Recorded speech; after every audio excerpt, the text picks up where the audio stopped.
Estamos de volta nesse vídeo de número 52 para iniciar nossa viagem pelo ano de 1940. Eu sou Raquel Rangel Cesário e estou lendo o livro Diário de Berlim, escrito por William Shirer, retratando o período que se passou desde 1934 até 1941. Estamos em plena guerra, ainda no primeiro ano da guerra.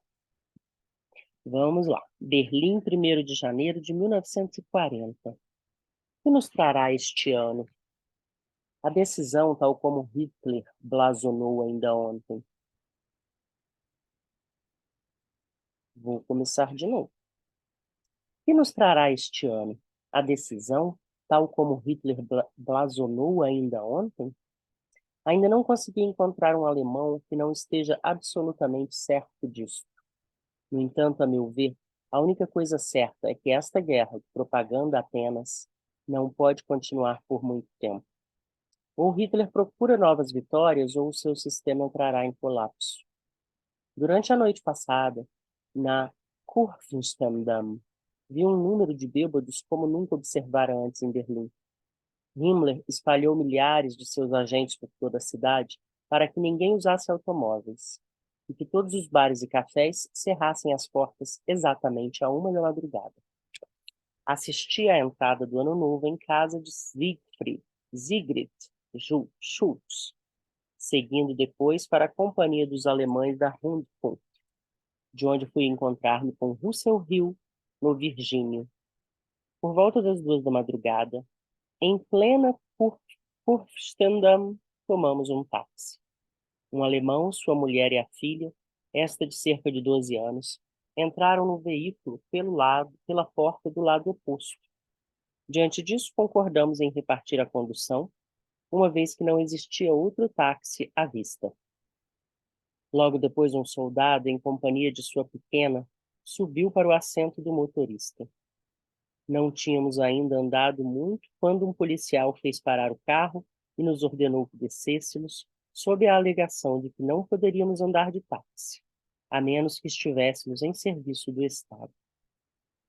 Confessei que não desempenhava nenhuma função do Estado às 2 da madrugada, na noite de Ano Bom, salientando, entretanto, que tínhamos uma criança conosco e que estava doente. Depois de muita discussão, o policial consentiu em que subíssemos de novo para o táxi. Percorremos mais alguns quarteirões, quando o soldado, que ia ao lado do chofer, teve um acesso de nervos e começou a gritar. Não sei se de bebedeira ou de neurose de guerra. O fato é que ele pediu ao chofer que parasse o carro e o deixasse sair. Enquanto a pequena começou a reclamar, primeiro contra ele próprio, depois contra o chofer, exigindo que este fizesse alguma coisa. Mas ele, não sei bem se por bebedeira ou porque era um sujeito de boa paz, não se mostrava absolutamente disposto a fazer coisa alguma. Assim continuamos a rodar. Aí, a alarmante atmosfera psicológica do banco da frente começou a alastrar-se para o banco de trás, onde nós 5 nos comprimíamos como sardinhas em lata. A pequena, filha do casal alemão, começou inesperadamente a chorar, talvez de claustrofobia, talvez de medo do soldado gritalhão, ou, quem sabe, pelos dois motivos. Ela também passou a pedir para descer do táxi.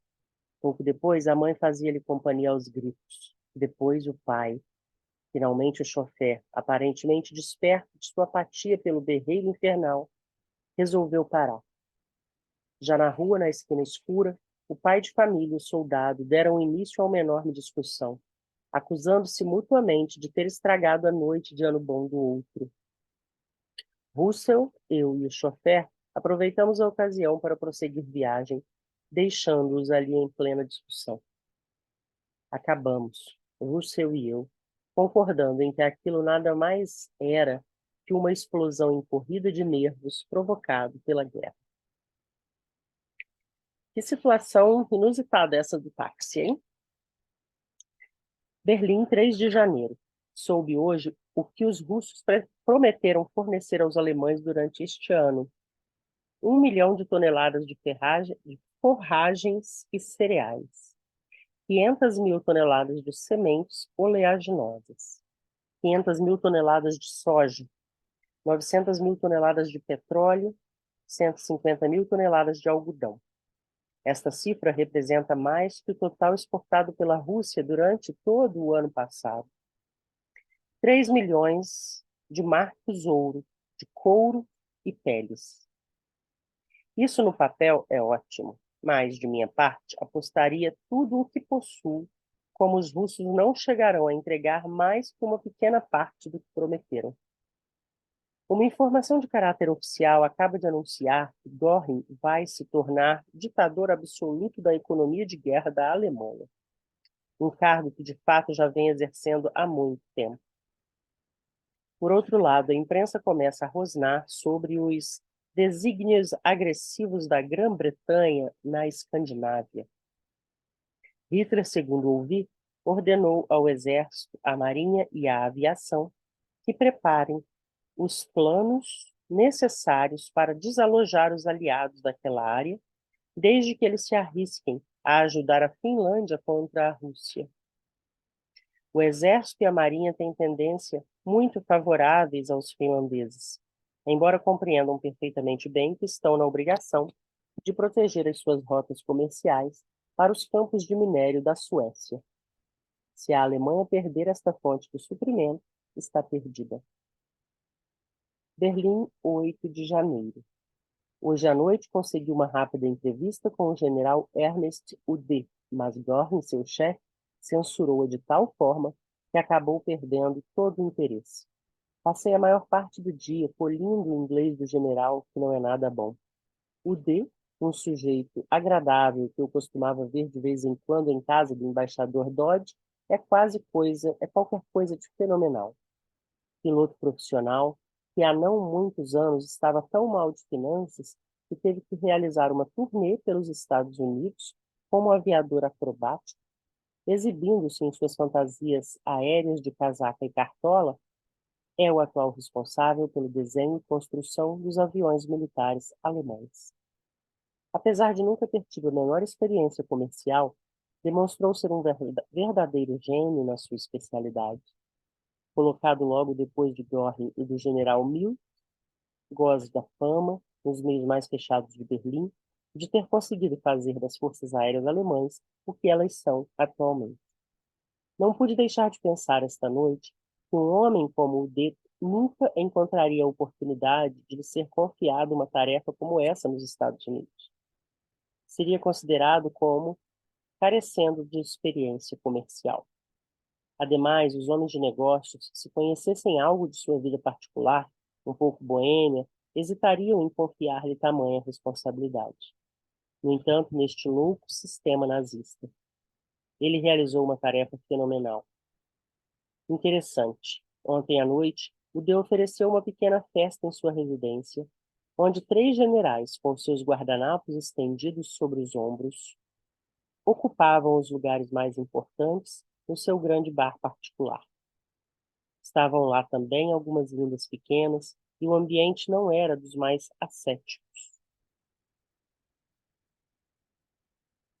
Todavia, são esses os homens que conseguiram fazer da Luftwaffe o mais terrível instrumento da sua espécie em todo o mundo. Berlim, 9 de janeiro de 1940. Harry C., que era provavelmente o homem mais bem informado que tínhamos em nossa embaixada de Moscou, passou hoje por Berlim, acompanhado de sua mulher, que vai dar à luz nos Estados Unidos. Harry, que procura examinar os acontecimentos com imparcialidade, contou-nos algumas coisas impressionantes. Disse-nos, por exemplo, que o único pensamento do russo de hoje é seguir à risca os preceitos políticos de Stalin a fim de salvar a sua posição, ou pelo menos a vida. Os russos, segundo diz, comprometeram irremediavelmente o ataque contra a Finlândia. Já se registraram mais de 100 mil baixas e os hospitais de Leningrado e da área norte do país estão apinhados de feridos. Mas esses são os mais felizes, pois milhares de homens que foram apenas ligeiramente feridos morreram vitimados pelo frio. Harry diz que todo mundo em Moscou, a começar pelo próprio Stalin, acreditava que o Exército Vermelho, entraria em Helsinki uma semana depois de iniciado o ataque. Tinham tanta certeza disso que chegaram a marcar um ataque contra a Bessarabia para o dia 6 de dezembro último, resolvendo cancelá-lo apenas no último instante. O dia de hoje foi um dos mais frios que já vi nestes 14 anos de residência na Europa. Dezenas de milhares de casas particulares e de escritórios estão completamente sem carvão. O sofrimento é atroz. Com os rios e canais congelados, pois é por eles que transitam os maiores carregamentos de carvão, os alemães não podem dispor de fornecimentos adequados.